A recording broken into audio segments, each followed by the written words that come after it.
Hey, what's up, y'all? My name is Devontae, and I sacrifice my time so you don't have to. I swear to God, God, this world is so disgusting, bro. You can't even have nuanced opinions anymore without people calling you the worst things in the fucking world because you don't subscribe to their bullshit, end all, be all, go directly to the conclusion, straight up, guilty before proven innocent theory. It's such bullshit, bro. Link is down in the description box below if you want to follow along. Also, for the retards out there, because there's always that one person, timestamps are also in the description box if you want to go directly into the Smackdown video. Look how they titled this shit, bruh. RAIN, which, by the way, that stands for Rape, Abuse, Incest National Network. That's what RAIN stands for, RAINN. RAIN advocate Mick Foley says Vince McMahon rape and human trafficking allegations won't, and I quote, mess with his memories, end quote. Bruh, the way these people are disgusting. Like many professional wrestlers from his heyday, it seems like it has been hard for Foley to separate the bad things that Vince McMahon has done, allegedly sexually assaulting a woman, defecating on her, naming sex toys after black wrestlers, etc., from the good things that he has done. The distinction, what Vince McMahon has done for him and others versus what Vince McMahon has done to others, has to be complicated for those who call McMahon a friend, a boss, and a mentor. Those are tough feelings, and when asked about the allegations that McMahon is currently facing, it might just be better for people to say no comment and move along. It's such bullshit. Then why, if that's going to be the case, then don't even ask people questions about Vince McMahon, bro. It's like a got you for you guys just the virtue sitting over. It's such bullshit. The article continues. That's not what Mick Foley did, however. The former WWF champion recently appeared with WWE Hall of Famer Rikishi at Comic-Con. Again, God, this is the same event Lita was on also a couple of days ago. She made some stupid fucking remark about intergender wrestling, about how men and women should compete for the same fucking belt, some stupid shit like that, where, and I quote, Mick Foley goes, because someone asked him this question, seriously, you should say no comment and move along. Then don't ask the fucking question then, fucking bait motherfuckers. Foley says, and I quote, I genuinely liked him. To this day, I'm still trying to find an address to write him just to thank him, for taking a chance on me. Foley said that his relationship with McMahon was never the same after he went to TNA for a few years, but he reiterated that he appreciated what McMahon had done for him. And I quote, I think all of us are a combination of good traits and bad traits, and you hope your good traits outweigh your bad traits. And it seems perhaps that Vince got it backwards there for a while. According to the lawsuit, this is the article now, filed by former WWE employee Janelle Grant, the, and I quote, bad traits of Vince McMahon allegedly include sexual assault, sex trafficking, making, and I quote, hush money payments, and more. Still, Foley argued McMahon did some good things too, and I quote, I've been there when he's done good things, Foley said. I've seen him do good things. I know I wanted, when I was writing books, I wanted to essentially do something like chicken soup for the wrestling fan. So about some of these heartwarming moments, Vince McMahon was someone who did the right thing for the right reasons a lot of the times. Foley then admitted how hard it was to separate the two sides of McMahon. And I quote, I feel really bad that someone I care about got into something that seems pretty unsavory, Foley remarked. One of those savory bro, we get it, bro, we get it, this article, bro, oh my god, what a piece of shit article this is. We get it. That's it, bro. If you want to read the rest of the article, go ahead, bro. It's such bullshit, bro. So Mick Foley essentially goes, well, Vince McMahon did some horrible things, but I want to talk about the good things that he did do, in particular for me, because he has done some good things for me, and I've witnessed him do some good things for other people. You can focus on the bad things, but at the same time, I want to focus on the good things. If he actually did those things, he is a bad person. But at the same time, he did do some good things. It's like, bruh, if you're going to ask the question just to get Mick Foley to go, yeah, fuck Vince McMahon, I fucking hate his goddamn guts, he's such a son of a bitch, piece of shit human person. Bruh, first off, we all recognize this to be the case, alright? No one is here to defend Vince McMahon. But at the same time, if you're going to ask someone a question about this, especially someone like Mick Foley, who Vince McMahon literally changed his entire life, literally one of the only reasons Foley is even here talking to you is because his name value was made from Vince McMahon giving him an opportunity on his platform. How do you expect him to just outright bury the man? These people are ridiculous, bruh. It'd be no different than someone coming to me and telling me to throw my family member or throw my friend or my boss, who, by the way, my boss, my supervisor, and the person who's above me, the person who gives me my work hours, the person who actually has done more for my life currently than anyone else at this point in time is my baby mama's mom. So what? If she gets in trouble or something like that, I'm supposed to just completely throw her under the fucking bus? Now, would I want to have anything to do with her if it was something that was super duper extreme? No, I wouldn't want to have anything to do with her. But at the same time, do you expect for me to just jump on television or jump into a question and go, well, yeah, fuck my baby mama's mom? Yeah, I mean, never mind the fact that I look at her like she's my mom also. Never mind the fact that she's done more for my life than anybody else currently going on right now in my adult years. She did this horrible thing, and I'm just supposed to forget about all the shit that she's done beforehand. These will be the same motherfuckers who will go on talking about Chris Benoit should be in the Hall of Fame and all this other kind of shit, but you'll sit here and you'll say, oh, well, Vince McMahon did a bunch of horrible things, and therefore the person who, I mean, it'd be one thing for me to talk shit about Vince McMahon, it'd be one thing for you to talk shit about Vince McMahon, but you can expect the people that he has been helping throughout their entire fucking adult lives to completely throw him under the fucking bus. Yes, you can acknowledge that he's done bad things, easily, outright, and you can condemn those horrible things, and you will not go out of your way to say that those things that he did were good. But if you ask a question as far as how you feel about Vince McMahon, don't expect the person who had his entire life changed because of Vince McMahon to completely throw him under the bus as if those things had not happened. And then they like to fucking, oh, well, Mick Foley, he's also a part of, because Mick Foley, he's a participant who is very much behind the whole RAIN program, right? Like I talked about earlier.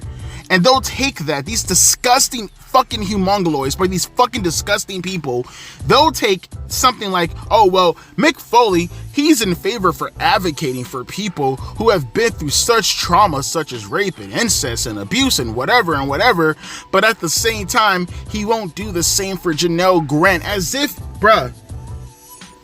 Mick Foley wouldn't do it for Janelle Grant. It's like they have such a hard fucking time. The left are disgusting, bro. And I know this is from a leftist position, bro. I know this is from the left. People are like, oh, don't play politics. Oh, fuck you. We all know this is from the left. Get the fuck out of here, bro. They always like to play this fucking game, bro. This lame fucking game that none of them would do in their own personal lives. Virtue signaling motherfuckers. Fuck these people. They'll take something like this, and then they'll completely conflate it with Mick Foley's support of something completely different that happens to correlate with the situation, but completely ignore the nuance of how Mick Foley and Vince McMahon's relationship. It's bullshit, bro. Let's get into the Smackdown review. Such bullshit. Okay, so we have a lot to cover really quick. Oh my god, that was fantastic. That promo from Cody and Roman was fan-fucking-tastic, but before we get there, I have to revert back and talk about the opening match with LA Knight and Andrade El Idolo. It was a pretty standard match. I don't like that camera angle though. The one they did when they came back from commercial break the first time, that long single camera shot when they were just like filming them wrestle from the sidelines. I don't like that camera angle at all. I mean, I know they're trying to get creative, and it's my first time seeing it, and if they're going to continue doing it, maybe I can get used to it over time. But like, first impression, nah, I'd rather just go back to the regular camera shots that they did after the commercial break when they came back. I mean, I get it, the whole significance with the camera shot of them being on the floor and then seeing the foreground of the United States Championship before they go to break, just to kind of highlight the significance of the championship belt. I understand what they're trying to get across. I understand what they're trying to do. Camera angle though, not for me. The match in itself though, it was pretty average. Nothing to really cry home about. LA Knight really needs to stop it with the fancy moves though, bro. You're like 40 years old.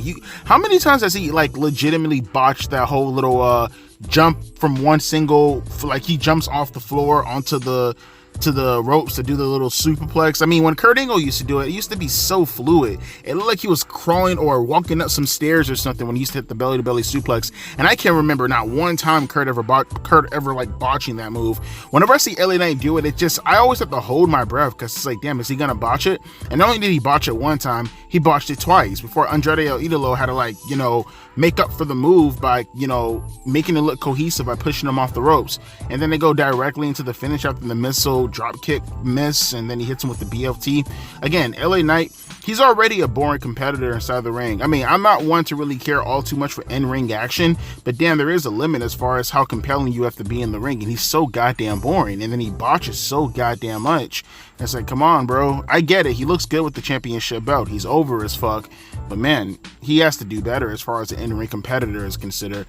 But the match in itself, outside of the weird camera angle, it was fine for what it was. And then afterwards, him and Carmelo Hayes backstage when he was walking back, they started to fight and beat the shit out of each other. So I guess they have a thing going on. Might even get a no disqualification match just from the looks of it. Probably on the episode of Smackdown. I can't really see them put that on Bad Blood. But speaking of Bad Blood, which by the way, I should probably touch on the fact that they did recap the stuff with Bayley and Naomi having the confrontation with Tiffany Stratton and Nia Jax, which I guess that's going to happen later on tonight. Please, God, don't make it the main event. Probably might be the main event. Please don't make it the fucking main event, though. But the whole stipulation of if Bayley or Naomi wins the match, whoever gets the pin gets the championship #1 contender shot at Bad Blood. The loser of the match has to leave SmackDown. Be very compelling to see if one of them actually loses the match. And then afterwards, Nia Jax made a promise to Tiffany Stratton, which, by the way, I like the whole little fucking Money in the Bank briefcase worn like a purse. I like that. That's actually fucking cool. But Nia Jax made a warning to Tiffany Stratton that if she loses the match for Nia Jax, then she better get ready to leave SmackDown also, because she ain't gonna like it on there, because Nia Jax she's gonna sit on her. She's gonna squash her to smithereens. She's gonna turn her from Tiffany Stratton all the way down to Clarissa Explains It All or some shit. But that was fine. And then we get to the main point of this segment, right? The main things has been building up to, and that's this whole little thing with Roman Reigns and Cody Rhodes. Now, first note, I like the aesthetic. I like the optics of what they were trying to show. Seemed like a scene from a movie. You got Roman coming up with all the caravans and the limousines and the stretch limousines and everything. And then you have Cody Rhodes pulling up in his little sports vehicle. The only thing I didn't like about this is the really, really horrible gay, stupid ass indie bullshit scene, crappy, god awful, terrible. What the hell have they done to alternative rock music? That shit is just horrible, bro. I hate music like that. I hate that slow, brooding drum. Boom, boom. Let me sing real desperately. My balls are to my knees, and I'm telling you.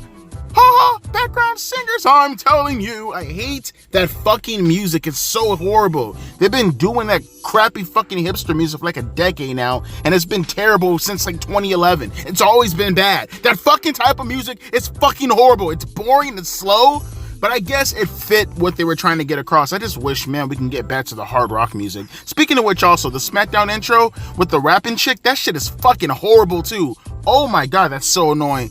God damn it, get back to hard rock music. Or if you're gonna do rap music, make it more grittier. What the fuck is that?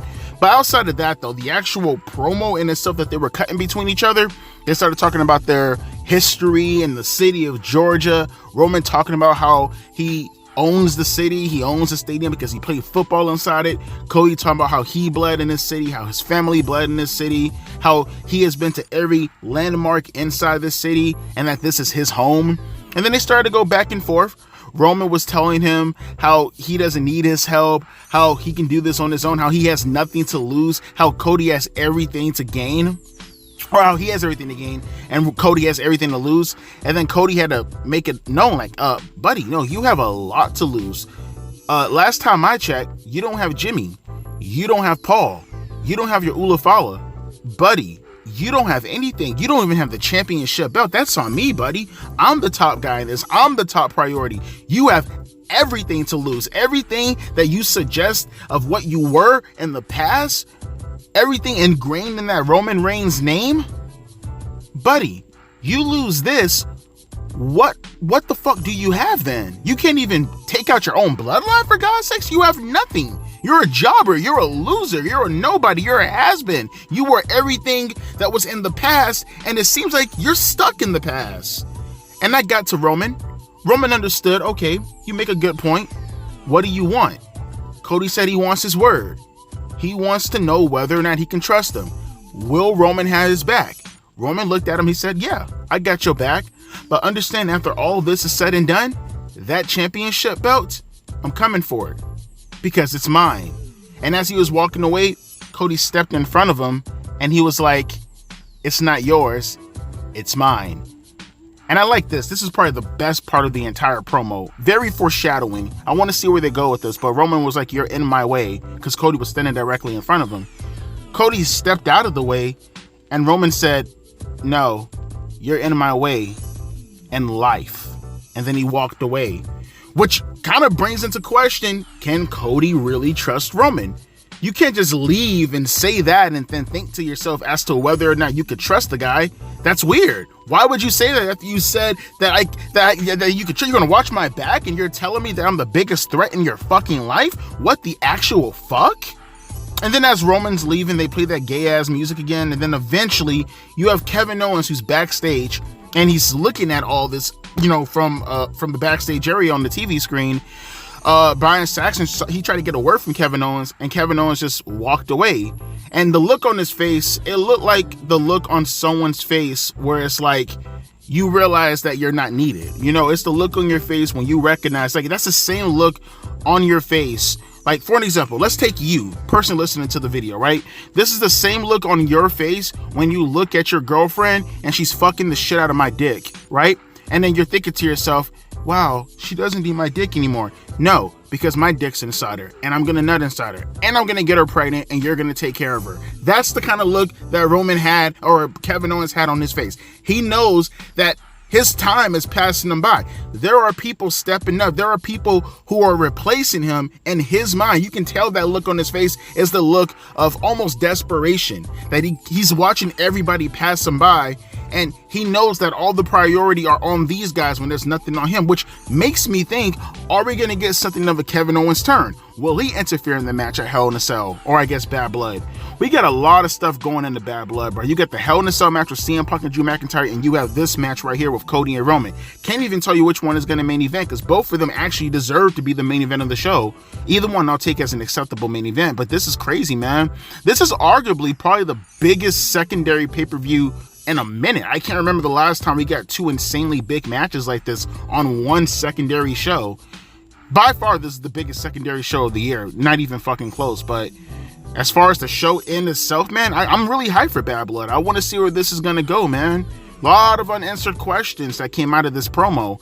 Very, very good. I liked everything about it. Again, except for like the stupid music. All of this was fucking fantastic. The dialogue, the preparation, getting you ready to want to see what the hell is going to happen. And we still got 2 more weeks till the show actually happens. We still got next week, and we got the go home show. So I'm looking forward to seeing what's going to happen in the future in regards to Cody and Roman. How does Kevin fit inside all of this? But good shit. Nice way to kind of give you that feel as to, what you're going to be in store for going to Bad Blood. So if that was their whole deal to get you pumped up for this, kudos. But again, please God, don't main event the championship. Don't main event the women. Do not main event the women. Give me something in relation to the bloodline. I want to see something like that. Or even Kevin Owens. Do not have the women fucking main events. Alright, so we get the women's match coming up next. Okay, it's Tornado Tag. Okay, so 2 things that I'm happy about. 1, it's not main eventing. Actually, 3 things. 1, it's not main eventing. 2, it's Tornado Tag rules, so this could get a little bit crazy. Should be a little bit more exciting than per usual with your average women's match. And 3, there's some stakes on the line. I love shit like that. By the way, not talking about the Apollo Crews and Giovanni Vinci match because I barely seen anything that happened. It was in the corner of my eye when I was talking about the Roman Reigns and Cody Rhodes stuff. No need to reflect off of it. Pretty sure nothing happened. You don't give a fuck. I don't give a fuck. Don't pretend you give a fuck. You pretend you're giving a fuck. I'm gonna tell you that I'm not going to pretend that I don't pretend that you're pretending that you're not giving a fuck, because we're both pretending that we each don't pretend that we don't give a fuck. Pretending, okay? So Tornado Tag Team match coming up next, but let's reflect off of what Kevin Owens was about to say. He came out to the ring, he made his statements known. He was going to, give his actual remarks on what he's seen in regards to Cody and Roman. He's a little bit, speculative on what Cody is doing. Clearly, he has a problem with it. It didn't even dawn on me like, oh yeah, that's right. That could be the reason why Kevin is actually, a little bit hesitant on the whole deal, is the fact that, well, yeah, they had a bunch of battles. Like, Kevin has legitimately been battling the bloodline for what, like almost 4 years now? Actually, I think it's gone on 4. No, it has been. No, yeah, 2024. It's gone on 4 years. Actually, it has been 4 years. So it's like, yeah, I can see why Kevin Owens would be pissed off about this too. Again, we're using logic in wrestling. That's a good thing. That's awesome. I like that. You know, you stop and think, okay, why is this guy helping this guy out when he's been beating my ass for like 4 years and I helped you beat his ass? None of this makes any sense. But you know, Cody has a history of doing shit like this where people will legitimately have his back and then like he will help out the person who had his back to begin with. It makes no sense. You know, it's kind of like the same thing that Drew McIntyre was saying about Sami Zayn and Jey Uso. See, one thing I hate about these kind of, you know, promos and stuff like that, especially if a guy is a heel or if what it looks like he's going to turn heel in the case of Kevin Owens, you never want to give a heel credibility, you know? And I know I heard Solomonster say this stupid shit one time, and it's so stupid. I hate this. The whole, well, when you actually can believe in what the heel is saying, it makes them that much better. No! Heels are delusional. Heels are supposed to be stupid. Heels are supposed to have this egotistical, arrogant, self-entitled fucking perspective about themselves. Self-entitled, self-conceited, and entitled. Okay, I said it backwards. You get what I'm trying to say though, okay? Like, it's supposed to be, you have nothing of redeeming qualities to get people to want to be behind you. That's why when Bret Hart, although he had one of the greatest heel runs of all time in 97, one of the drawbacks from his heel run was the fact that, yeah, it kind of makes sense as to what he's saying. Like, yeah, like you guys turned your back on him. He was screwed multiple times. He kind of has a fucking point. Heels aren't supposed to have points. The babyface is supposed to have a point. If you give the heel any credibility in regards to them having a point, it gives you more reason to want to get behind the heel. Again, I never understood that logic of, yo, you know, heels are always best when they actually make sense. No, that's when they're at their fucking worst. Nevertheless, though, before Kevin Owens can give his remarks about the whole situation, out came the bloodline, and man, bruh, holy shit, man. Tama Tonga's the best. He's a wrestler. He's a fucking character. I like that shit. Come out looking like a crackhead Ricky Starks. Yeah. I haven't had my heroin injection yet. Yeah. Someone give me some of the fentanyl. Oh, I'm a rabbit dog. Oh, you think these are suds coming to my mouth? Oh, I just haven't had my heroin shot. Give me my heroin shot. I get it. I like it. I fucks with it. And he gets in the ring, and then him and Kevin started to fight, and then the rest of the bloodline got inside the ring, and they started to jump him. And he had a little small stare down with Jacob Fatu. Would really like to watch that match if they hadn't had it already. Maybe they did, and I just missed it. But I would like to see it regardless from my own personal perspective. But outside of that, you know, DIY comes in. DIY is like the only wrestlers in the world where like they had a really good theme to begin with in the case of Johnny Gargano, and it's like every version of their song or iteration of their song, whether it's their tag team song or whether it's them as individuals, I love how every new theme they get, it gets progressively worse. Or is it just me, right? Like, holy shit, bro, it just gets worse and worse and worse and worse and worse. It's like a Kanye West album. But you know, they all had their little dibble dabble and they started to fight each other and shit. And then Nick Aldis came out and he made it a declaration. Tonight, the main event is going to be DIY and Kevin Owens taking on the Bloodline, which was music to my fucking ears. But that's exactly what I wanted to hear. Something relating to the Bloodline, something relating somewhat kind of closing in with the championship belt and the main event. That's exactly what I want to see. Hopefully we get some story coming out of it and it's not just a, you know, match for the sake of having a match. Everything tonight, with the exception of Apollo Crews and Giovanni Vinci, which was just filler, has purpose. So that's always going to be a good thing in a wrestling program. But with that being said, Nia Jax, Tiffany Stratton, Bayley, Naomi, who's getting the number one contender shot or who's getting their, well, I guess none of them are immigrants. Oh no, Tiffany Stratton is white. Can I say black ass? Spanish ass? Polynesian ass? Getting their ass off of Smackdown, all right? Let's go. Okay, so that match was sloppy as fuck. Goddamn, bro. They gotta stop it with the tag team tandem moves. It's not just them also, bro. I'm noticing this like period when it comes to the women, bro. Whenever they go out of their way to try to do like really extravagant moves, they always make it look so sloppy. Either they're botching it in the case of like, say for an example, Sasha Banks, or in this case, they're just really sloppy. They're ill-timed.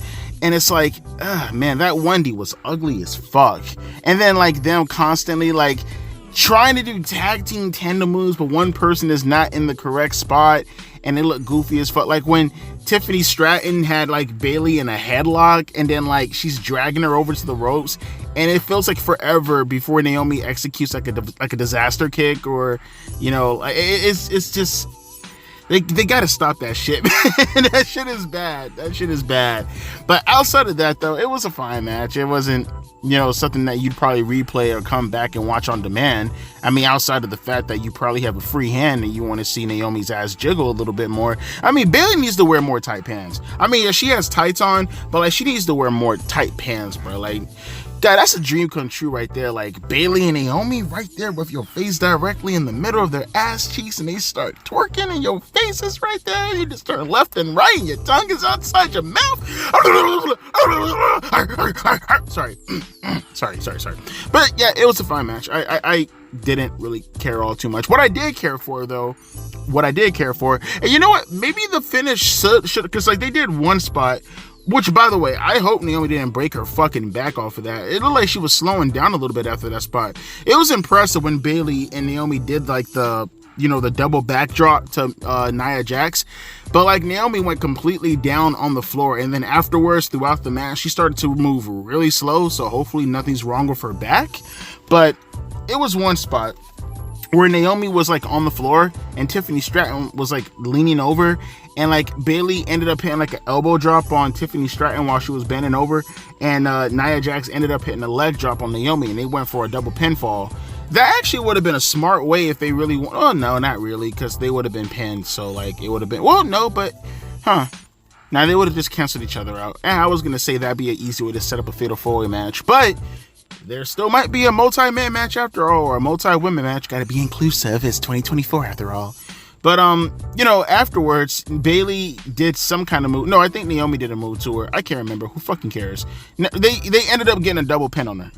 Naomi ended up hitting like a jackknife on her, and then Naomi hit a jackknife on Nia Jax, and in the process, Bayley had her in a crucifix pin, which they both pinned Nia Jax. So I guess they're gonna try to play this up like we haven't been watching wrestling for over 30 years now. Whatever shall we do? This is Brain Blast, Jimmy Neutron. Like, the fuck do you think? I hate when they do shit like that, man. I swear they're like insulting our intelligence when they do shit like that. What's gonna happen next? Foreshadow? I don't know. Golly gee willikers, what the fuck you think is gonna happen? So clearly at Bad Blood, we're gonna get a triple threat match with Naomi, Nia Jax, and Bayley, which, it's an addition to the card, but at the same time, kind of scared because, again, it's the women and it's a triple threat match, meaning they're going to want to try to do some goofy shit. And as I just talked about earlier, whenever they do goofy shit, it never looks good. It looks sloppy as fuck. So hold your breath on that. Sorry, I had to pause there for a second. That was like really abrupt, but you'll understand, okay? It's like you walking into the room and then you notice that guy who's fucking your mom is not really, your dad. It's somebody else. Don't tell him. Be a good sport about it. Learn from your mistakes. By the way, that's not really your dad either. But yeah, apparently we have confirmation, so it's not going to be a triple threat match as of yet.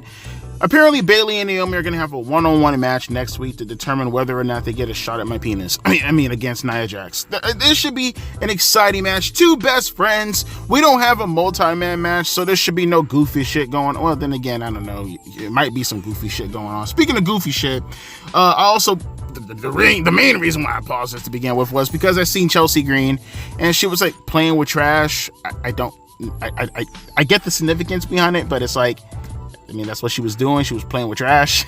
Apparently, she's preparing herself for a match against Meechin in a dumpster. It's going to be a dumpster match with her and Meechin in 2 more weeks in the Nashville show on Smackdown, which is something that I'm absolutely... I'm not going to lie. I actually kind of am looking forward to that. Meechin has had quite a few hardcore matches. I mean, I remember the match with her and Jada Parker on NXT a couple of months ago. I thoroughly enjoyed that match. And, Chelsea Green, she could get hardcore when she wants to. I remember her bump at, Money in the Bank. And also, I'm a big fan of the Chelsea Green character anyways. I mean, just one of those superstars where she can take, chicken shit and turn it into chicken salad. So, if this is more of a reason to get her on television and, again, I think that's actually going to be a very good match. Stipulation besides, I mean, when was the last time I seen a dumpster match? Fuck. Honest to God, I can't think of, maybe there was other dumpster matches. The last time I could think of a dumpster match was WrestleMania 14, and I was with Jack and Fung taking on the New Age Outlaws. No, actually, there was a dumpster match with X-Pac and Road Dogg versus the Dudley Boys at King of the Ring also in 2000. Actually, was there ever? I don't think I've ever seen a one-on-one dumpster match now that I think about it. I'm pretty sure I had to see at least one other dumpster. Whatever. I'm getting way too fixated on this. But that's what's going to happen in 2 more weeks. Next week, we got Carmelo Hayes taking on Andrade. And now we have the main event coming up next right now. And this should be a barn burner in the words of the great JR. I almost say late great JR. Knock on wood, right? So let's get to that. Good show. Nice show. Solid show. Did his thing. Again, really still hyped up from all the stuff that happened earlier with Cody Rhodes and Roman Reigns. But hopefully we can get some story coming out of this main event just to put a bow on top of this beautiful present known as Smackdown. Great story and great build going up to the show. But right now, let's get it. It's the main event. Bloodline, Kevin Owens, and DIY. It seems like everybody in professional wrestling, I know, I'm trying my best not to invoke AEW into this because this is all about WWE, but man, it's just such a glaring distinction when you look at what happens on one show versus the other and you see the priorities, right? Whether it's Raw, I can't really say Raw because I haven't seen it lately, but for sure, at least from this week, I've noticed it with NXT and I noticed it with Smackdown, bruh. Like, the priorities are straight. I love that shit. I love it when you focus on the main characters on the show in the beginning and towards the end, right? You set this whole thing up with Cody and Roman Reigns to build up to Bad Blood, and then you close the show with the priority, the main angle, and you brought the champion in the mix. I love all of it. And then all the chaos that ensued before the match even started, all this shit was fantastic. But I have to draw the distinction. Notice how AEW does their shows. Notice the main event in AEW is almost never prioritized with the World Heavyweight Champion, right? That's what I mean when I say, even if you want to say that they're telling a story, which is pretty rare in AEW because they're more so all about exhibition matches, always consistently prioritizing what is a good match over the symbolic nature of your champions, in particular your World Heavyweight Champion in the main event, is always going to be noticeable to me, and I think that's something that needs to be addressed with AEW. I almost want to I think I might make a video on that later on this week. The priorities of AEW are completely out of whack, man. Look at Smackdown tonight, bro. Like I said, everything revolved around the World Heavyweight Championship. Everything revolved around the Bloodline, even with the omission of Solo Sikoa, consistently focusing on the trials and tribulations of what's going on in the mind of Kevin Owens and having to reflect back on Cody Rhodes. And it's like, that's what I want to see in my professional wrestling. And it feels like whenever you watch something outside of WWE, or let me not even say that, specifically AEW, it just never seems consistent. But that's the rent and bench that I wanted to get out of the way in regards to AEW. When actually reflecting off of this was fantastic. Everything about this, even the cliffhanger at the end, this was all fantastic. It keeps you on your toes as far as where they're going to go with the whole Bloodline angle. And it almost seems like to the point where all that is kind of like in the background, right? Now they're starting to bring the whole Cody Rhodes and Roman Reigns things into the forefront. But on the sidelines, you see Kevin Owens looking around and you're trying to figure out what the hell's going on in his mind. So this whole thing kicks off with Kevin Owens coming out to the ring backstage, and this is good because now on top of all that, you're still representing everybody within the division that actually matters. You got over the mid-card division earlier tonight with the United States Championship stuff, right? And also you got Carmelo Hayes to show his presence. You got over the women tonight, and you got over 2 tag teams, and you got over the main event superstars while still prioritizing also the main attraction, the main star, which is Cody Rhodes, which is what you want to do while still presenting Roman Reigns on the show, who's the biggest star in the entire company. That's what I'm talking about. But like I was saying, you had Kevin Owens coming out to the ring, right?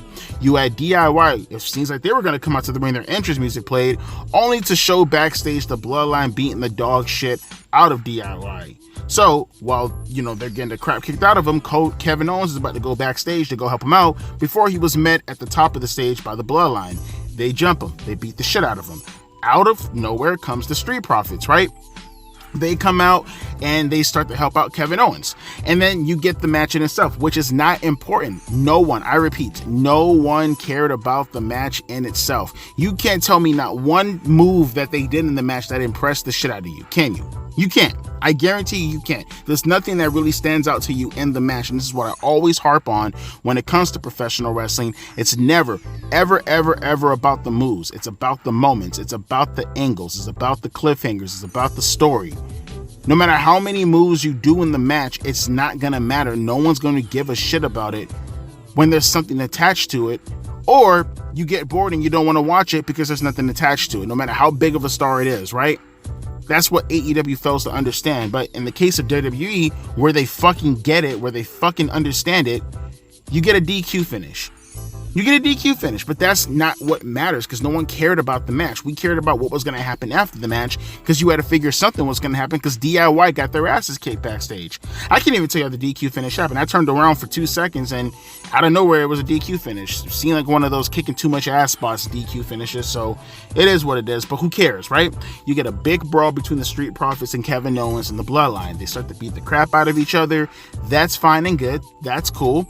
But they start to get demolished, right? DIY try to come out. You're still incorporating more tag teams, still putting your eyes on the division. That's 3 tag teams that's getting over: the Bloodline, DIY, and the Street Profits. Priorities. Good job. Having everybody in the mix, right?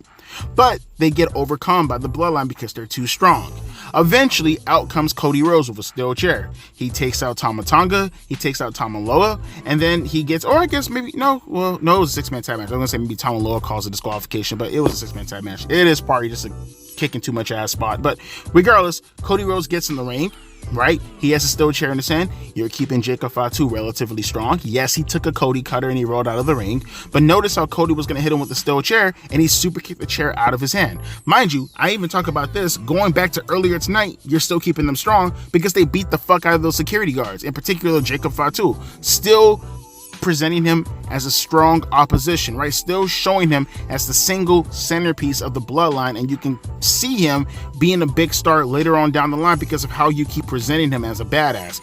Yes, he took the Cody Rhodes spot, but that's okay because of what he did earlier on, how he actually got the chair out of Cody Rhodes' hand. That's fine. You always see big men in that position. Not to mention, you had him take the spot from the biggest star in the company, the priority of the company, Cody Rhodes. But that's not the story. You would think all this was the story. No. That's not the story of the match. I love this shit. This is how you do cliffhangers. This is how you do foreshadowing. This is how you do actual storytelling. So when it actually happens, if it happens, you've seen it coming, but you don't know how it's going to come and you don't know when it's going to come. You add Cody Rhodes after he gets the chair super kicked out of his hand, after he takes care of Jacob Fatu, Kevin Owens gets his hands on the chair. And you can see the look on his face. He wants to hit Cody Rhodes with the chair. Clearly, he's agitated by the fact that Cody Rhodes and Roman Reigns are teaming up. How fucking... See, and here's the thing also. Like I said, I don't like the idea of the heel because it's clearly showing that Kevin Owens could potentially be turning heel. I don't like the fact that the heel has justification. Because really, you see the chair in Kevin Owens' hands and anybody realistically would probably say, yeah, take out Cody Rhodes. He's a fucking piece of shit. Really, realistically, the Cody Rhodes character is the world's biggest piece of shit. Think about it for a second. Imagine helping your homeboy take care of your ops, right? Or take care of their ops. Mind you, sometimes it might not even have anything to do with you, but in the case of Kevin Owens, imagine you, right? You take out your ops and you're helping your homeboy take out your ops. And then out of nowhere, he starts to hang out with him? Like, imagine that, bro. Imagine if you Crip and imagine they blood, right? And imagine your homies and you take care of the Crips, and then out of nowhere, your Crip member, he just goes sides with the Bloods? What? We just went to war with these guys. There were casualties, motherfucker. Like, in reality, they've done damage to me. They've hurt me. They have harmed me. They harmed you. We were in this together, bruh. And then you just out of nowhere just start teaming up with this man? For what? There is no greater good in all this because you got me. You siding with the op. What the fuck? Yes, in reality, again, this is a problem. This is probably the only significant problem that I don't like about this whole thing, is that this is the perfect way to turn Kevin Owens into a cool heel. You do not want that within Kevin Owens. You do not want him to be a cool heel. You want to make sure that Kevin Owens is the you want to make him a piece of shit. If he's going to be a heel, you want to make sure that he's a piece of shit. And I don't see that. Kevin Owens has a chair in his hand, and all I can think of is realistically, yeah, not that man's brakes loose. Hit him directly in the back. He stabbed you in the back. Why the fuck can't you stab him in the back? And then Cody Rhodes turns around like the dumb babyface that he is. He sees He sees Kevin with the chair in his hand, clearly looking like he wants to hit him still, even when he turns around. Mind you, Cody Rhodes turned around a few times to see Cody. I mean, I know he wasn't supposed to, but you can clearly see Cody can kind of see him he can see him out of the corner of his eye, but I guess he's playing it off. I guess we're supposed to be stupid as fans. It is what it is. It's professional wrestling. Let's not go too deep into it. But he sees Kevin Owens with the chair in his hand. He's clearly looking like he's agitated. Cody sticks his hands out like the most naive, dumb fuck babyface I've ever seen. And Kevin shakes his hand. And they hug. And I'm just thinking to myself, there are multiple things within Cody Rhodes right now as far as the character that makes him so dislikable, bruh. One, he's corny as fuck. Two, he's suffering from the cold case of fucking dumb babyface syndrome. Just a complete dumb fuck. And then on top of that, dude, you're a piece of shit from a character standpoint. Whatever happens to you, you absolutely deserve it. You deserve it. All this, oh, I'm helping out everybody, I'm Mr. Goody Goody Two Shoes. No! You are helping the fucking op! What are you doing? But, hey, that's what you like in your professional wrestling, right? When you can sit back and you can actually judge the story for what it is. Feels good for a change, right? Not having to always go off the shoot elements, not always having to go off of the backstage stuff. You get a compelling story, you get the focus on the compelling story, and you get to actually talk about wrestling like it was supposed to be talked about from a kayfabe standpoint, defending and debating the actual things that are happening within the television and stuff. You gotta love it. You gotta love it. But seriously, the Cody Rhodes character, horrible piece of shit when you really think about it logically. And really, Kevin Owens, logically, honestly, has every right to take that man out, and honestly, he should take him out. Do it for me, if for anything else. But tonight's show, I liked it. Solid show, very focus centric. You know, they gave you a lot of stuff on this show talking about in regards to the bloodline, in regards to Cody Rhodes, in regards to Kevin Owens. It was pretty much dominated by them, but that's what you like. You like to see the show circulating around its main focal point in the division, which is the world champion. That's the main focal point, the world champion, and he's surrounded by great stories. And in the middle, you give us a little bit of filler here, a little bit of filler there, and even two matches tonight outside of that has significance, with the United States Championship match and the women having a bunch of stipulations tied to it, which also gives you a bit of a cliffhanger in regards to what's going to happen with Naomi and Bayley. All this was good. This was an actual solid, good show. I like this a lot. Gave you a cliffhanger as to what you can tune into next week. Great.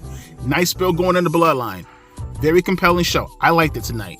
But I need to know whether or not you guys liked it. Did you enjoy Smackdown just as much as I enjoyed it? Very easy sit through. Went by very, very quickly. Couple of hit and misses there. But the main thing that mattered was the main storyline was good. The main storyline was great.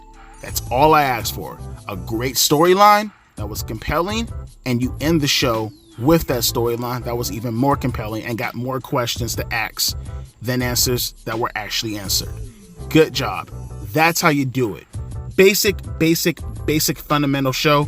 But hell, I'll take basic fundamental any day of the week over complicated and fucking jumbled up confusion like AEW, for an example. But let me know your thoughts down in the comment section below. I need to get the fuck up out of here. I need to roll up some za, because I have to go to work in about 2 more hours. It's 10:13. I have to go from 12 to 8 today. So roll up some za, get ready, and I'm gonna take off. As always, my name is Devontae, and I'll be catching you guys later. A deuces and a P eyes.